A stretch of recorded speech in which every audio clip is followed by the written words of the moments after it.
Bom dia, senhoras e senhores. Hoje nós vamos começar a nossa live sobre as artes populares russas, sobre os artesanatos russos. Nós vamos falar hoje. Estamos esperando, estou cumprimentando todos os seguidores que estão entrando. Oi, Carmen, muito prazer ver todos vocês. O pessoal que já conheço pessoalmente e só conheço virtualmente. Bom dia, boa tarde, boa noite aqui, já são 8 da noite, sei que são 2 horas aí no Brasil. Muito prazer ver vocês todos. Então, oi Carmen querida, feliz de te ver aqui. Então, nós hoje vamos falar sobre várias artes populares russas. Eu vou já começar a falar, porque sempre estou abrindo lives já gravadas, aí o pessoal fica cumprimentando e tal. É para as pessoas que vão depois ver como vídeo. Tá? Tenho muita coisa para dizer para vocês hoje. Nossa, 10 da manhã dos Estados Unidos, que coisa! Tantas horas de diferença, então bom dia! Aí é muito bom essa oportunidade de nos encontrarmos de vários países do mundo. Aí, o Instagram está dando essa oportunidade. Então, artes populares, de quais vou falar hoje, não são só artesanatos feitos em casa, como podemos pensar, algo feito em casa, algo feito manualmente, sem muita tecnologia. Não é bem isso. No caso de artes populares russas, são artes tradicionais, mas que fazem parte do patrimônio cultural do país. Por isso, estas artes sempre estão mantidas pelo Estado. Antigamente começavam como artes privadas, pertenciam aos mercadores. E neste momento tem situações diferentes, porque todas estas fábricas foram nacionalizadas na época soviética e a União Soviética fazia questão de manter as artes tradicionais, tá? Então, na minha mão tem este porquinho. Vou levantar mais para cima porque os comentários não deixam. O porquinho é feito de porcelana grossinha, e o nome desta arte é gel. Tenho outros objetos para mostrar para vocês. Eu tenho figurinhas, tenho muitos porcos porque faço coleção dos porquinhos. Por isso estou mostrando aqui, mas não só. Tenho aqui este vaso, aqui gel. Então, o que é? Primeiro, gel é o nome do local.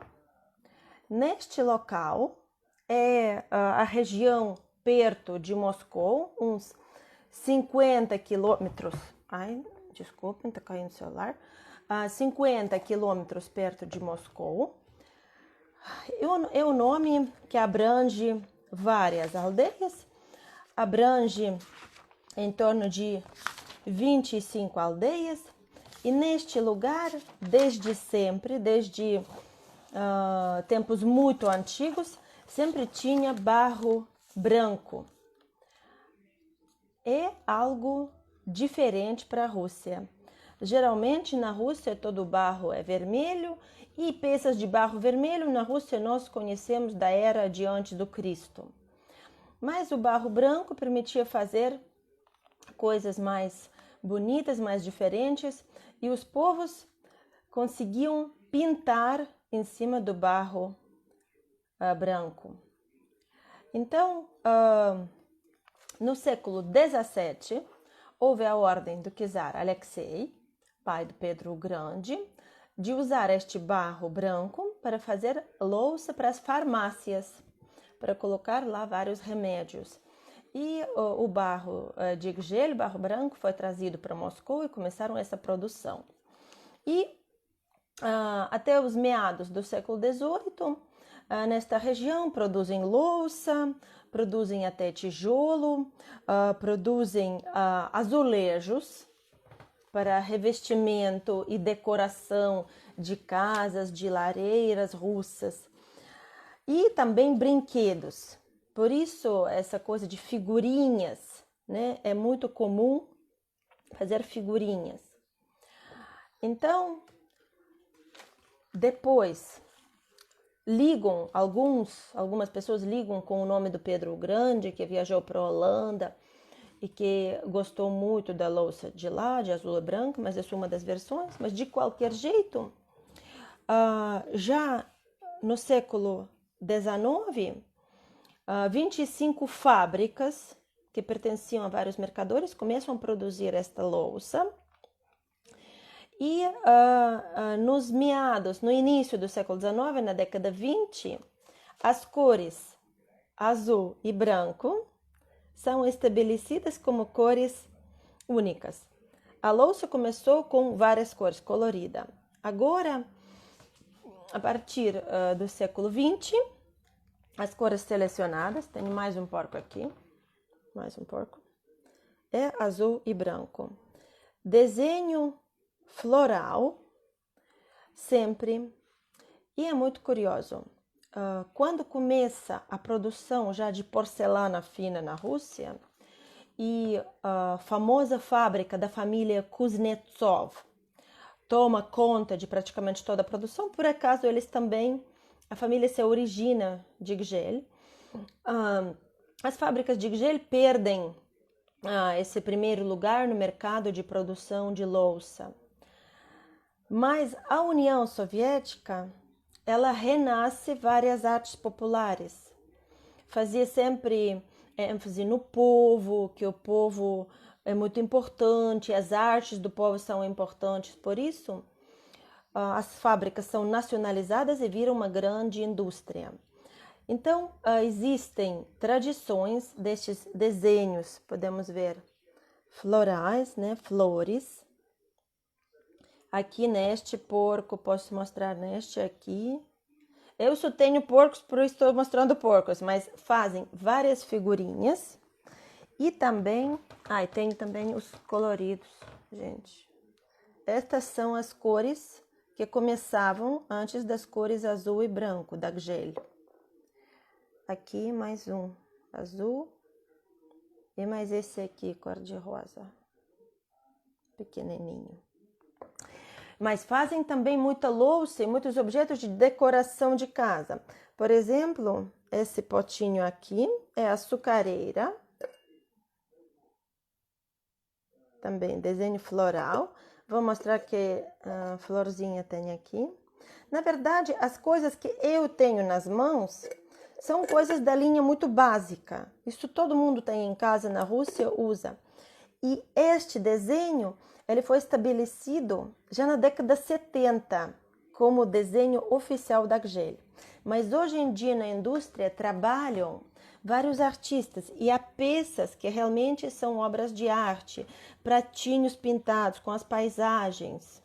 Gente, eu infelizmente não tenho aqui para mostrar, mas se vocês procurarem na internet, vocês podem ver. E as peças são assinadas. Aqui embaixo sempre levam assinatura. Aqui, por exemplo, tem nome dos pintores que pintaram. Então, é obra de arte, é obra de colecionador. E, com certeza, estas peças vocês encontram nas lojas de souvenir e não são muito caras. Claro que também depende bastante da peça que você escolher. É muito curioso que na Rússia também existe brinquedo, figurinhas de barro vermelho que pintavam a branco com calcário e também pintavam por cima, mas depois não queimavam. Essas tintas são queimadas, por isso são brilhantes, né? Vão para o forno.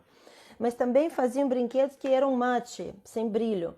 Por exemplo, brinquedos da aldeia Dymkovo. Estes, infelizmente, não tenho para mostrar. Também hoje vou falar de várias coisas e não vou poder mostrar tudo. Então, vamos passar. Tenho muita coisa para mostrar. Vamos passar para a próxima. arte popular russa. São outras coisinhas. Já mostrei essa pote na outra live, mas só tenho este aqui. Isso já é madeira. Na Rússia, tudo fazia-se de madeira, antigamente, em casas. Então, madeira é um material que é muito usado, mas aqui a madeira serve para imitar algo rico. Então, um pote de madeira é pote simples, que usavam na casa humilde. Na casa, num palácio, usariam louça de prata ou prata dourada. Então, na região da Nizhny Novgorod, tem uma aldeia chamada Khokhloma. Eles começavam a fazer o seguinte: desde o século XVII, começavam a pintar desenhos florais eslavos antigos, é sempre frutas vermelhas, podem ser folhas. Cores sempre são verde, vermelho e preto. E o fundo é dourado. Então, é uma certa imitação de ouro.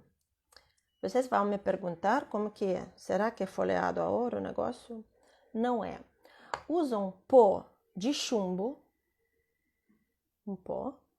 Depois passam uma composição química e vão queimar várias vezes, 3, 4 vezes no forno, para ter essa cor brilhante. E depois pintam por cima e passam laca. Na Rússia antiga, sempre usavam uma laca chamada olifa. Olifa é óleo, é uma laca com base de óleo de linho. Por exemplo, ícones pintados por cima da madeira também foram folheados por essa laca. Desculpem, tenho que trocar aqui o fone. Então, temos Khokhloma, tudo, potes, pratos, também tem vasos, copinhos, bandejas, tem os potinhos para sal e pimenta.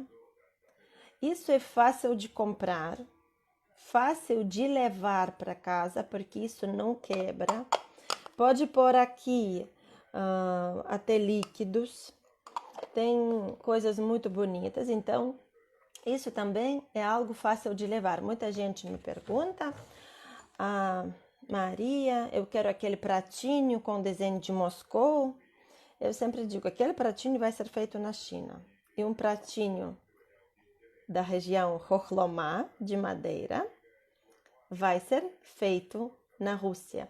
E é uma arte que precisa de investimento para o seu desenvolvimento. Então, temos essa louça de madeira também. Continuando falando na área de decoração de casa, área de cozinha, vou falar de mais uma arte. Quem viu o meu post, ou podem depois voltar a ver, onde eu faço anúncio desta live, fala-se também, vocês vão ver lá uma bandeja preta redonda, não tenho para mostrar, infelizmente, uma bandeja preta redonda com desenho floral. São bandejas da região Rostovo. Rostovo é também perto de Moscou, a 30 quilômetros do centro, bem saindo da cidade, região Rostovo. Nesta região, sempre, tradicionalmente, faziam caixinhas de papier-mâché, também vamos falar hoje sobre estas caixinhas, e pintadas e lacadas.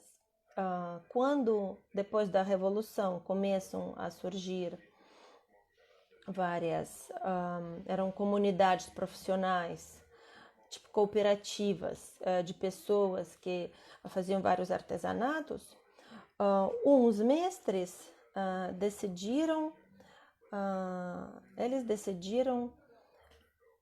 fazer com base de bandejas de metal. Bandejas são feitas de lata, Depois é posto fundo preto e o desenho é sempre buquê de flores.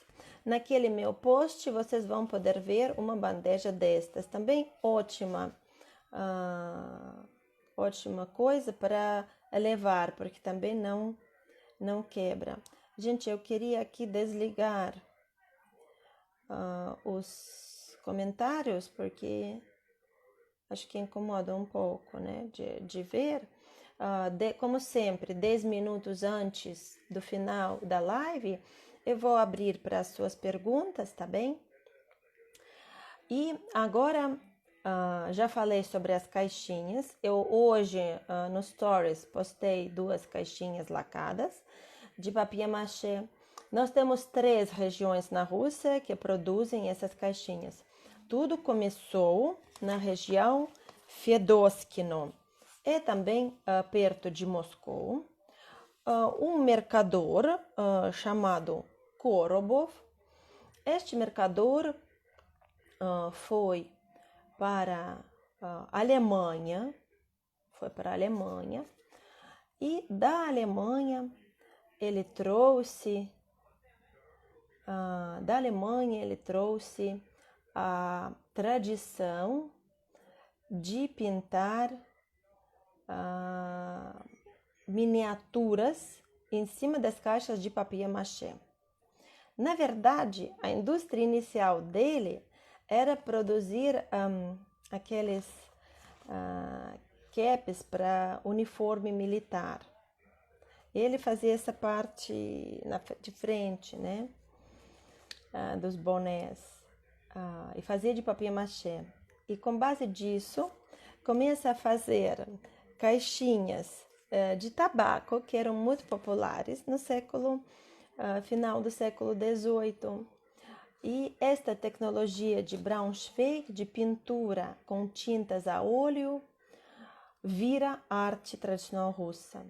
É muito curioso que agora, na Alemanha, não tem mais mestres que conseguiram preservar esta tradição. Então, a única escola de arte de pintar miniaturas nas caixinhas ficou aqui perto de Moscou, na região Fedoskino.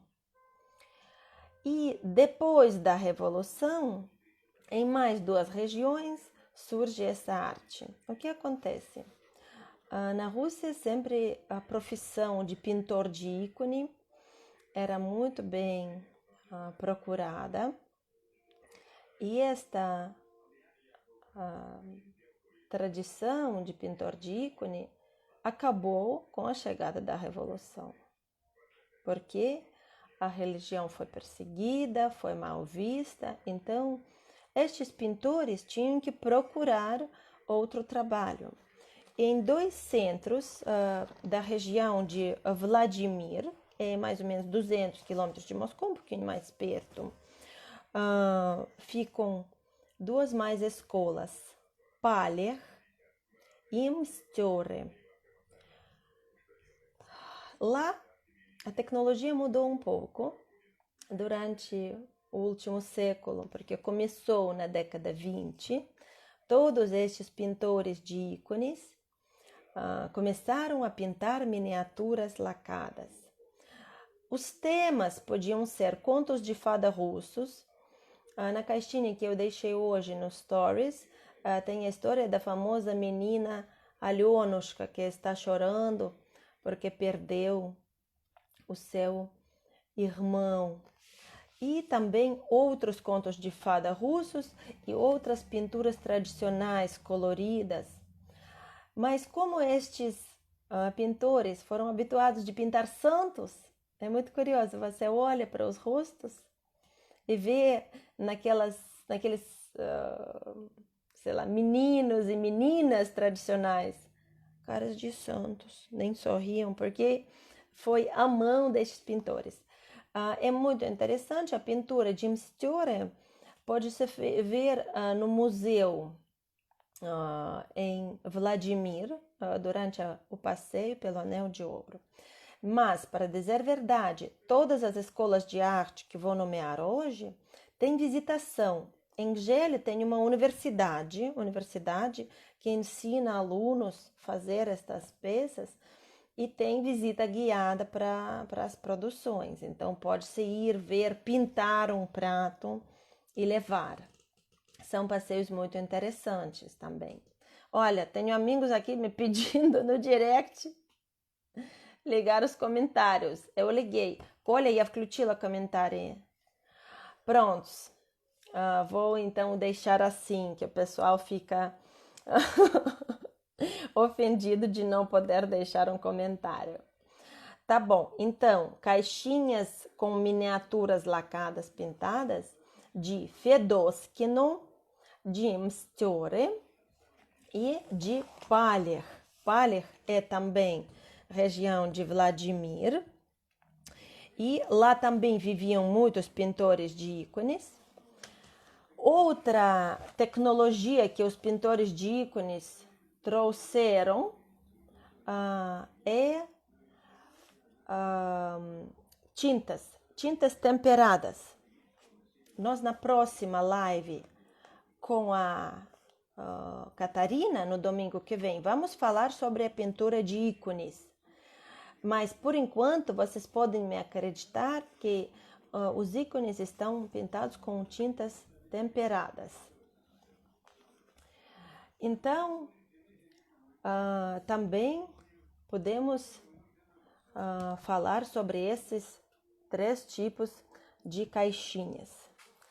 E vamos passar para o outro ramo, mais interessante para as senhoras, mas para os senhores interessante, porque podem levar como presente para suas esposas, é um presente muito, muito procurado.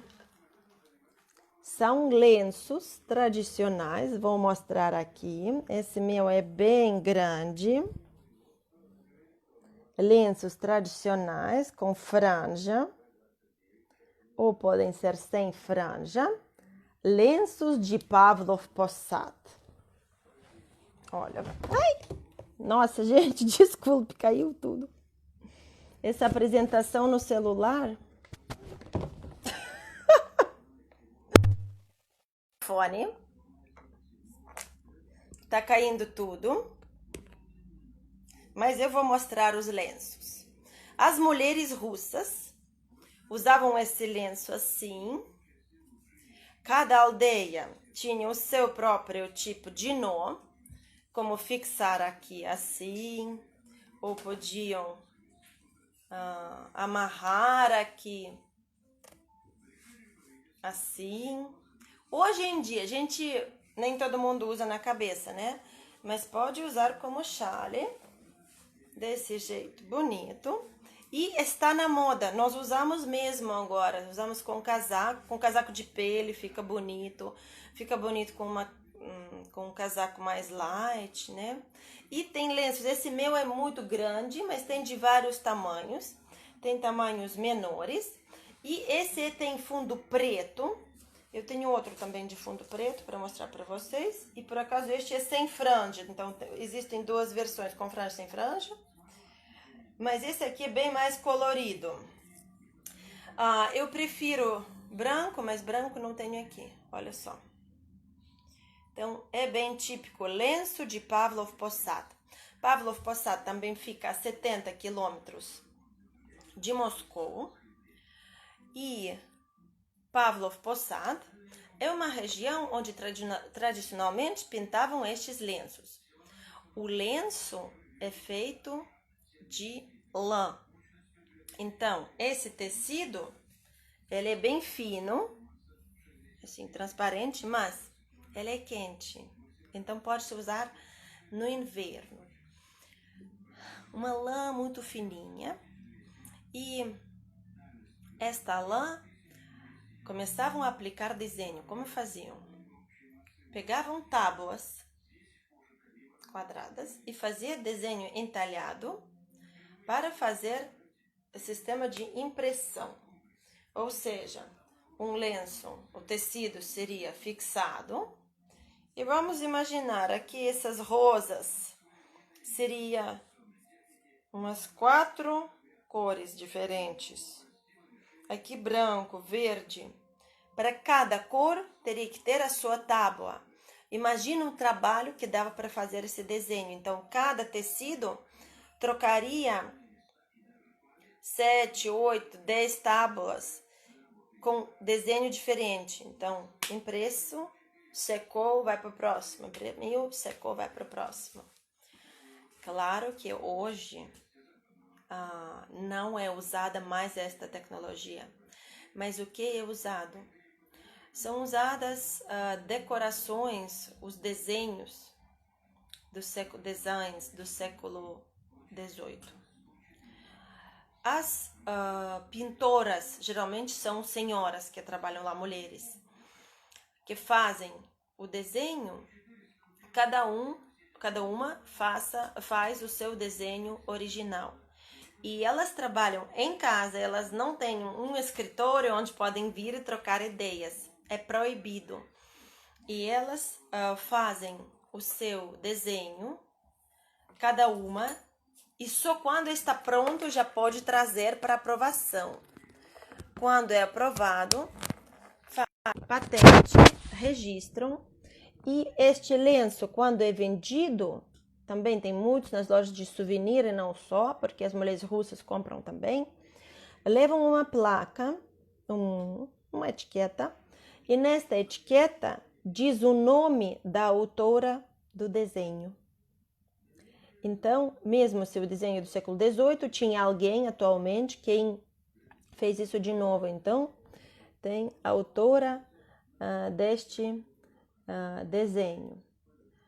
Então, nós temos estes lenços de Pavlov Posad, e temos outro tipo de lenços, por exemplo, na região de Kostromá fazem coisas de linho.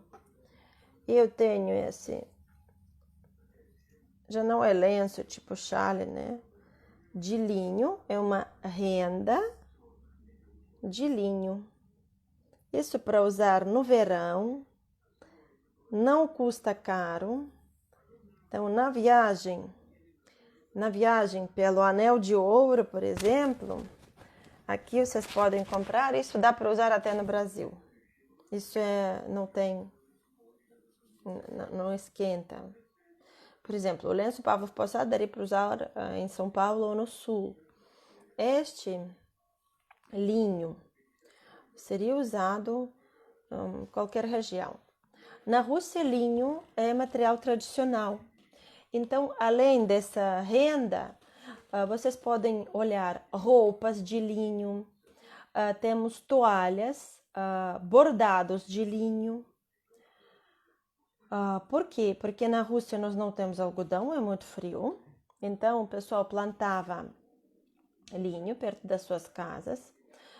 Nas casas dos camponeses tinham instrumentos para trabalhar. Primeiro, então o linho é uma planta, é meio tipo trigo, né, pela altura. Então cortavam todo esse linho. Depois tinha um instrumento, duas tábuas para amassar este linho. Amassavam, escovavam para deixar só a fibra.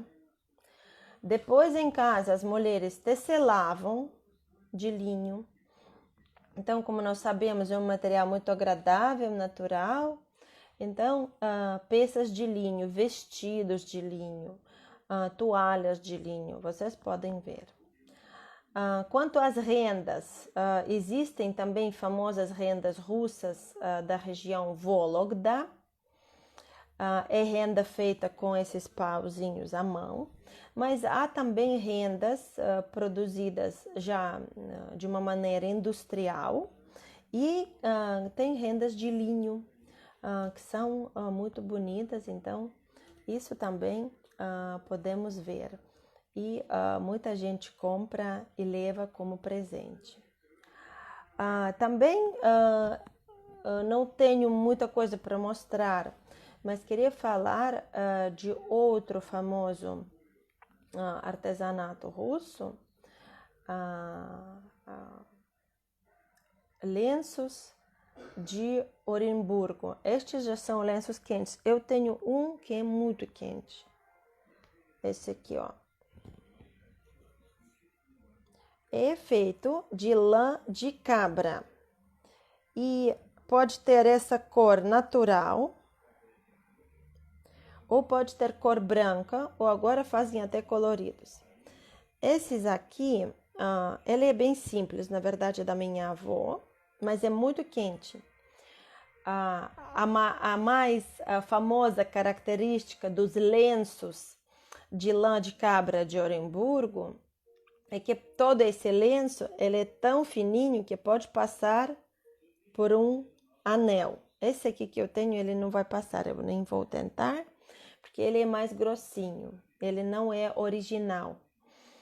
Original, infelizmente, não tenho aqui para mostrar, mas tem isso e pode ver também nas lojas de souvenir. É também mais uma arte.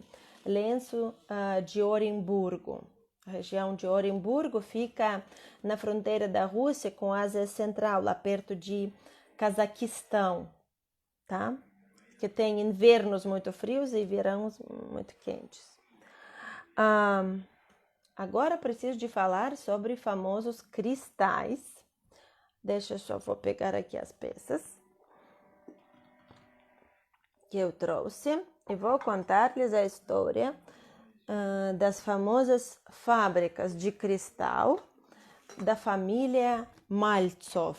É uma família conhecida de benfeitores. É uma família que investiu muito no desenvolvimento da cultura.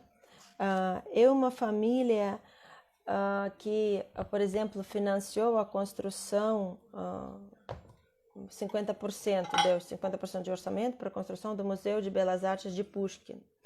Então, eu tenho aqui uma pecinha bem linda de cristal, é também bem tradicional para as casas russas. Então, no final do século XVIII, 1756, a família dos Maltsov estabelece as fábricas de cristal na região chamada Gansu. É também não muito longe de Moscou, mas mais de 100 quilômetros. Tenho aqui outra peça para mostrar. É tudo para usar na mesa. Tenho aqui um copo, também bonito. Disso, nas famílias russas tem muita coisa, tá? Então, Nechayev Maltsov começa a fazer cristal. O que é cristal? Cristal é vidro com metal, né? Com chumbo. Ou para ter cores, acrescentam vários metais diferentes para conseguir cores. Para cor vermelho. Alguém sabe, já que os comentários estão ligados? Alguém sabe que metal tem que adicionar numa peça para conseguir a cor vermelha? Ouro. Por isso as peças de cristal ou de vidro da época antiga, da época do século 17, 18, são muito caros. Atualmente existe outra tecnologia que permitiu substituir o ouro. Mas então, o Nechayev Maltsov constrói fábricas e ele é uma pessoa que vivia já, um dos membros da família, no século XIX. Foi tão bom, tão bem organizado o trabalho que não havia greves nas fábricas dele durante a época da Revolução, porque as pessoas não se queixavam, então as pessoas foram bem tratadas. A tradição, o ensino de como fazer vidro ou cristal é algo que tem que ser passado, bem como todas estas artes que estou falando, do mestre para os alunos. Do mestre para os alunos de novo. Então, isso que não dá para ensinar online, isso que não dá para aprender pelos livros. os alunos têm que vir aprender. Por isso, todas estas fábricas tinham escolas. Na época soviética também foi nacionalizado, e durante a Segunda Guerra, mesmo durante a Segunda Guerra, conseguiram preservar os fornos de vidro. São feitos de tijolo refratado muito especial, e este tijolo, produzido pela tecnologia do século, a tecnologia era do século XIX, então os tijolos foram preservados ainda, mesmo no século XX, durante a Segunda Guerra. Como se preserva? Não pode desligar o forno, porque senão, depois de esquentar de novo, pode quebrar, pode perder as suas características. Mas conseguiram manter com as temperaturas baixas. Infelizmente, todas as escolas que eu estou falando agora, na perestroika, época de transição de 1991, sofreram muito, porque acabou o financiamento estatal, começou a mudar a tecnologia e, infelizmente, dos empresários atuais, de benfeitores, ninguém se interessou em investir. E o Estado não está investindo tanto como deveria, como se precisava. E tem histórias tristes, né? A história, por exemplo, como desligaram a eletricidade, a fábrica de cristal, do Ganso de Cristal, tinha dívida pela eletricidade e pela decisão do tribunal, tinha um processo, desligaram os fornos com massa de cristal dentro e fornos quebraram. E como não houve financiamento, muitos mestres saíram. Depois as fábricas escreveram carta para o presidente, ligaram de novo a eletricidade, mas a perda foi terrível. Então a ignorância humana, infelizmente, mesmo hoje em dia, estraga muito. Mas estas artes estão tentando desculpem, sobreviver. Por isso eu digo sempre que era bom investirmos. As bonitas peças de cristal pode se ver na fábrica de cristal na cidade Vladimir.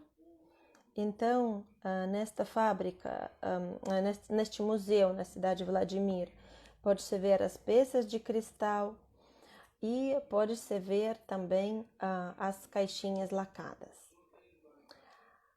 Também prometi para vocês para falar sobre a famosa boneca russa. Quem é? Matrioshka. É uma, mas dentro tem outras. Uma, duas, três. Esse tem 4. Então, a matrioshka. Algumas pessoas chamam de babushka, mas não tá certo. Porque babushka, ou melhor dizer em russo, babushka. Babushka é uma avó. Matrioshka é uma boneca tradicional. E tem gente que pensa que também começou no século 17, 18. Não. A matrioshka surge no final do século 19, na década 1890. A história da sua criação tem a ver com outra família de mecenas, Sava Mamontov. Sava Mamontov era a pessoa que na sua casa recebia pintores. Ele tinha uma casa de verão num lugar muito pitoresco, a 60 quilômetros de Moscou, chamado Abramtsevo, com paisagens tão lindas que vários amigos dele, pintores, os mais famosos da época, Vrubel, Serov, Polenov, Nesterov, Vasnetsov, todos vinham para lá. Entre várias atividades, que eles sempre organizavam lá um passatempo muito interessante. Tinham lá teatro, tinham lá uma escola de artesanatos, onde ensinavam os meninos das aldeias de volta,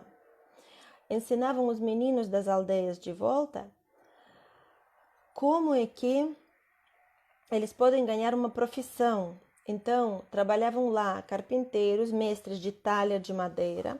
Estes meninos, depois dos ensinos, ganhavam até um kit de instrumentos e uma bolsa durante um ano para poder montar o próprio um negócio, né, para começar a trabalhar.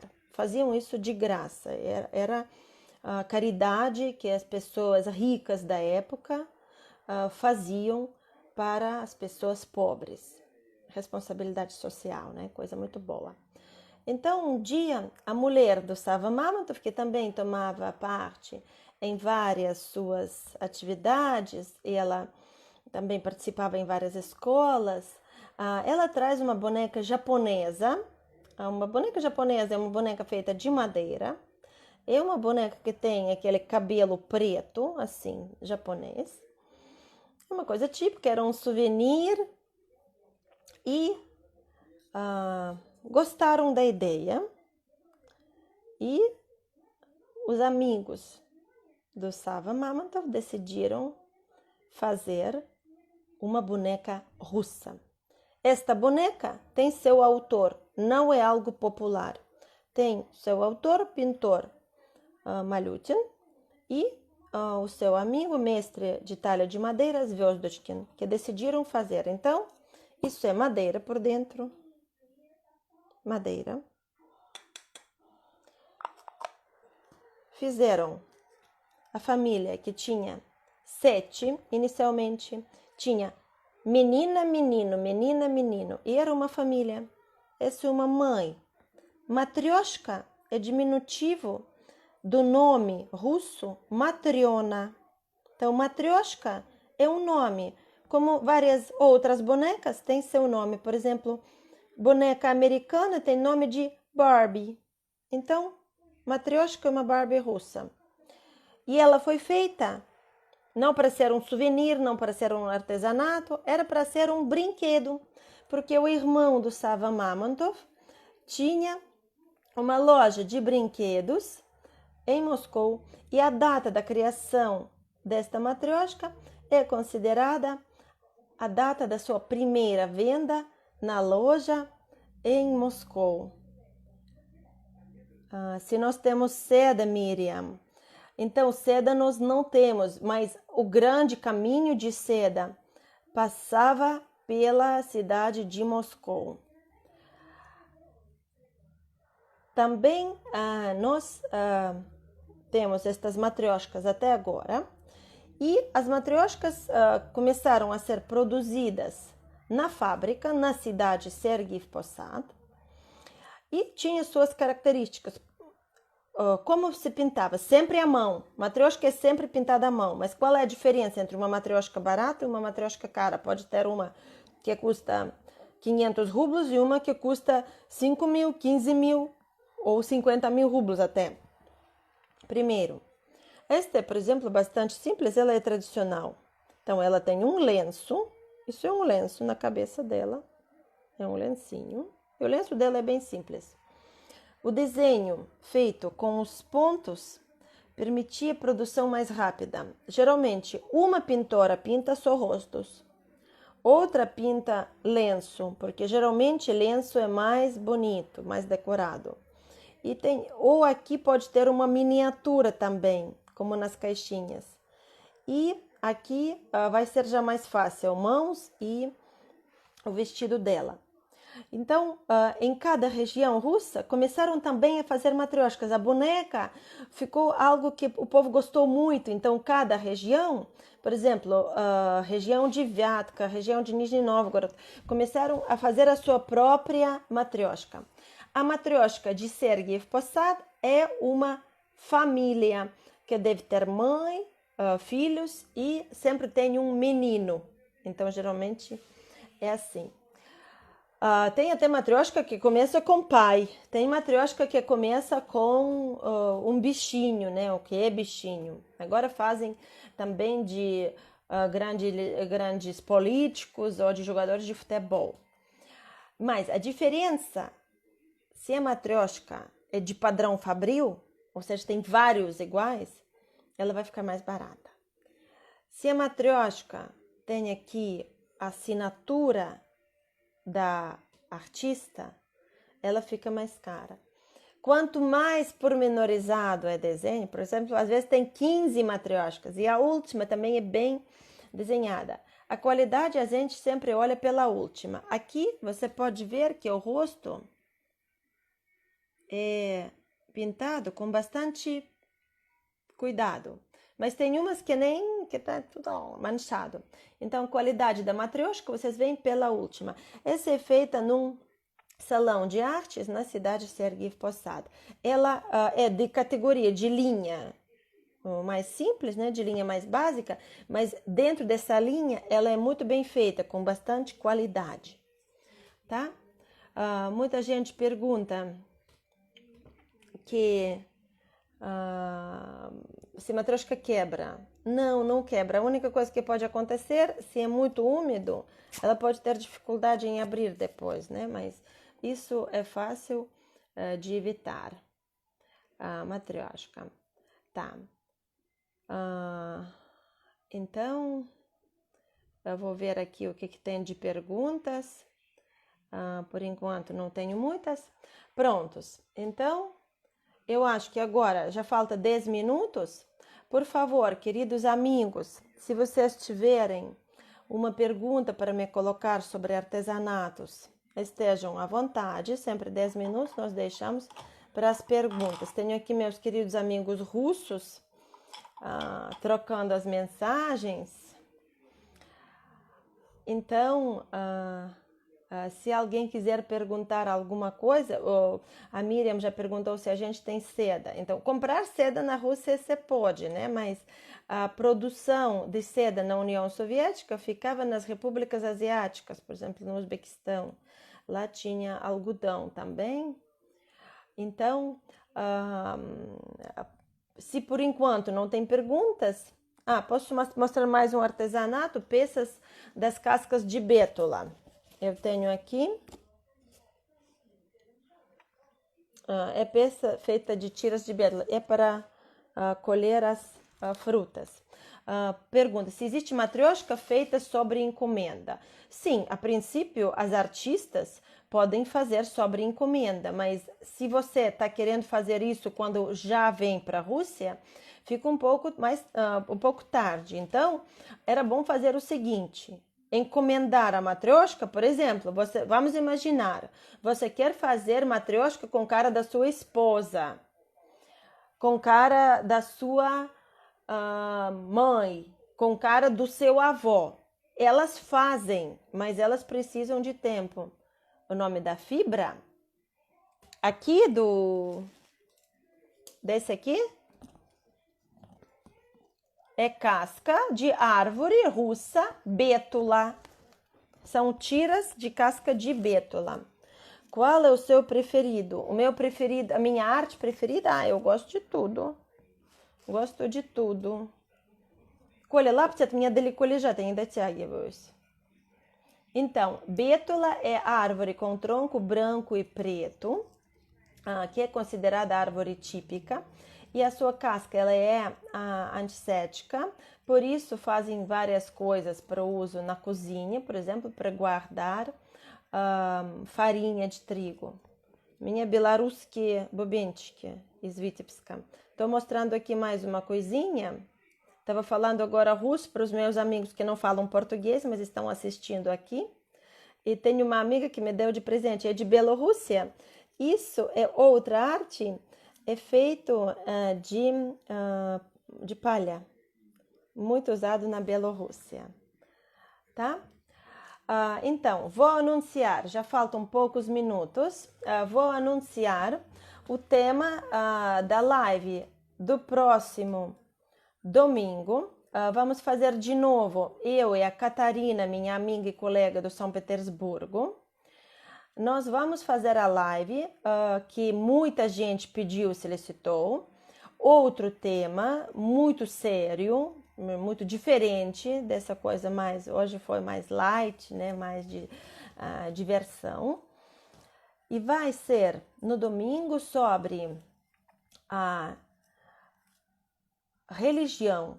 Qual é a diferença entre a religião ortodoxa e religião católica? Organização da Igreja Ortodoxa Russa. E também vamos falar sobre os ícones russos. Quais são as principais imagens? O que significam? Tá? Oi, Catarina aqui cumprimentando todo mundo. Então, esta live vai passar já no Instagram da Catarina. Então, no domingo que vem, então vai ser dia 28, também no mesmo horário, às 2 da tarde, nós vamos falar da religião e vamos falar dos ícones russos. Então, vamos tirar as dúvidas que vocês têm. Vamos falar também da arte de iconografia. Vamos contar exatamente como é que se pintam. Sim, Claudiane, vai ser muito interessante. Muito obrigada, Alexandre.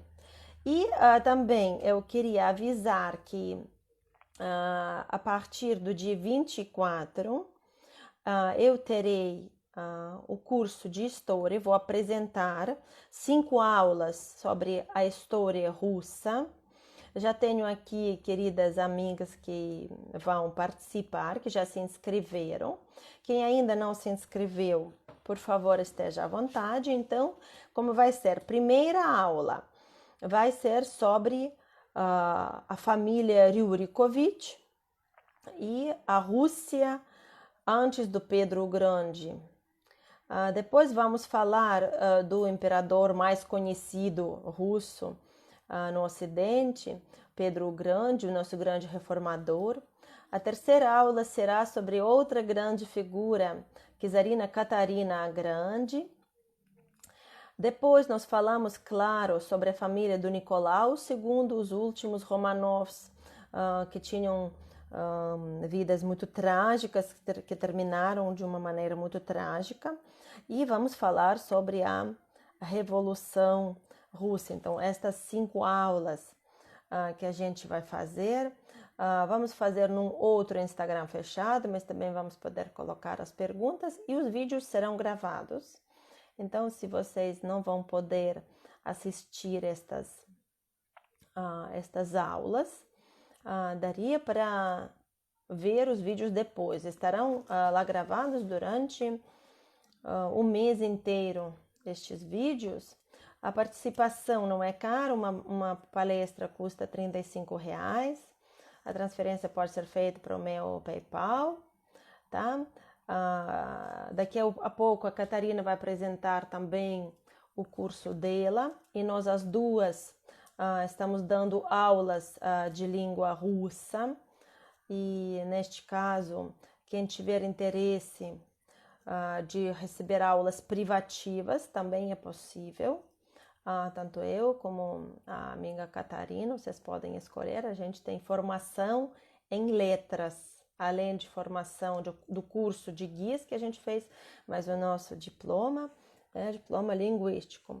Como se inscrever? Vai estar no YouTube também, como se paga. Então, Alexandre, para se inscrever, basta só você me enviar uma mensagem para direct. Aí, eu te passo o meu PayPal, né? PayPal, né? Um sistema americano, PayPal. E você faz essa transferência. Você pode se inscrever para todas as aulas ou para uma só, né? Ou para várias, o que você tiver interesse. E terão horários nos dias da semana ao meio-dia e no final de semana às 10 da manhã, horários do Brasil. Pronto, então acho que eu respondi essa pergunta. Então, se você tiver interesse, por favor, me mande a mensagem que a gente vai combinar. Eu te mando meu WhatsApp e a gente fala. Tá bom? Prontos, mais alguma dúvida sobre os artesanatos? De qual mais que vocês gostaram? Temos mais 5 minutos, se alguém quiser perguntar alguma coisa. Ficou clara a história da matrioshka? Ficou clara para todo mundo? Matrioshka é um brinquedo que desenvolve muitas habilidades infantis, né? Porque tem que escolher as partes certas dos lenços. Ah, que bom, Leonor! Tem que acertar, né? Ai, gente, tô perdendo coisa. Tem que acertar. Não pode fechar assim. Tem que... Então, a criança brinca. Então, matrioshka é mesmo uma boneca. Dos de madeira. Esses aqui, Rohlomá. De madeira, trouxe mais uma coisa para mostrar como usar a talha. Então, é uma coisa muito interessante para fazer bolacha, imprimindo. Aqui, fazendo impressão. E olha só, é um desenho talhado que vai sair no bolo. É tecnologia bem antiga de fazer desenho impresso.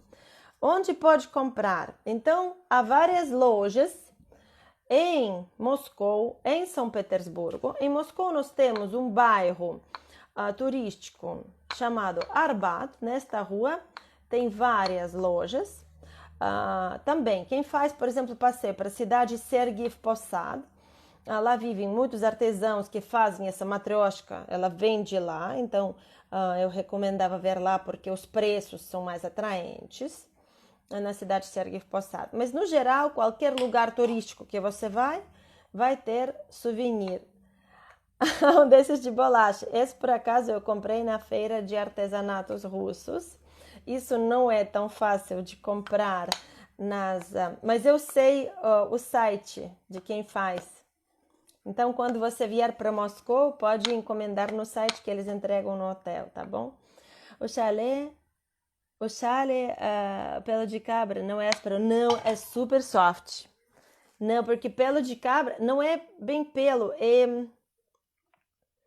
pluma. A gente fala pluma de cabra, né? Obviamente ela não tem penas, né? Mas é muito soft, não, é muito bom. Esse é muito grosso, é um trabalho meio grosseiro, é o único que eu tinha, porque tem uns que é uma renda, parece renda, não coça não, para mim não coça.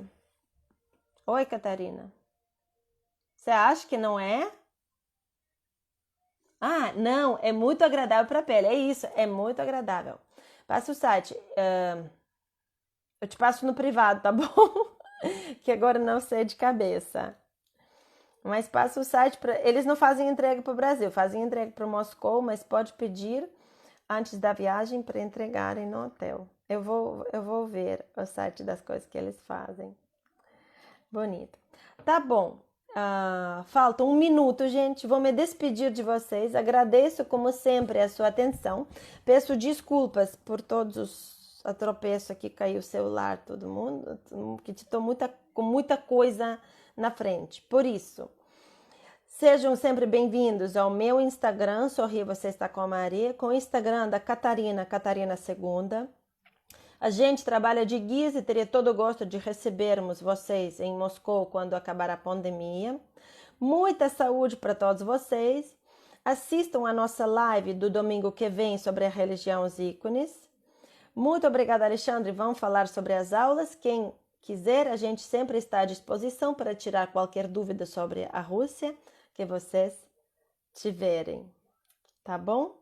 Pronto, eu vou terminar esta live. Será gravada no meu Instagram. Quem quiser assistir, ver, por favor, estejam à vontade. Um grande abraço para todos meus amigos. E a Catarina vai colocar a gravação no YouTube. Pronto, está terminando. Falta meio minuto. Por isso, vou terminar. Tchau, um beijo e se cuidem.